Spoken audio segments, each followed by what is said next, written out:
Melodia comunității, mă. Yo, yo, yo, yo. Și pentru generația nouă.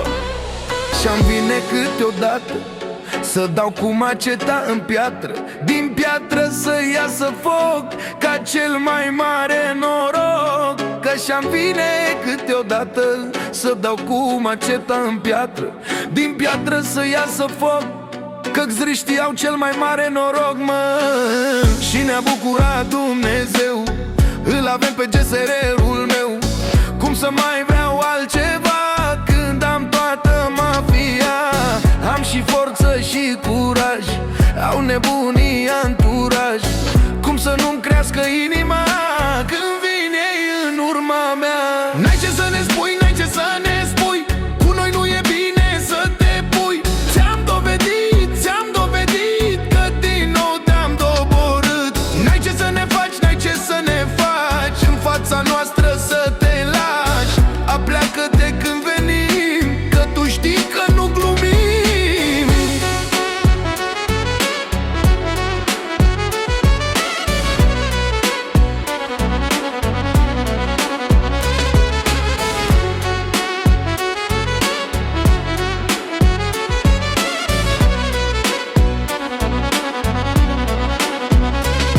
Și o să mergem pe croazieră ca să ne luăm mitralieră, mitralieră și pistolul, pe dușmani ca să-i omoră, pe dușmani ca să-i omoră.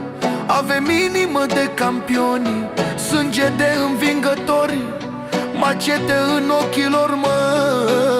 Cel mai bine mi-e așa, lângă toată conitatea mea. Dar nu uitați vorba mea, eu mor pe sabia mea.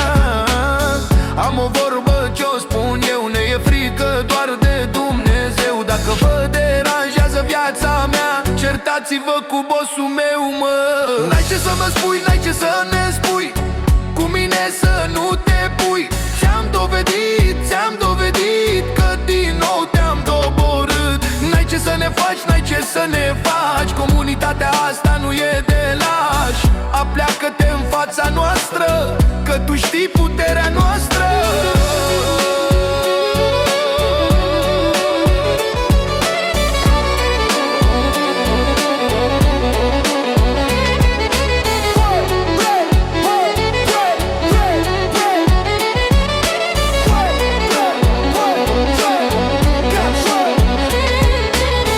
Vorbește lumea de noi, că avem inimă bună.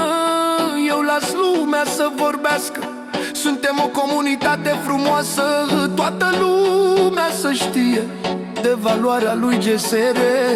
Uite urlă cartierul, unui GSR boxierul, mă.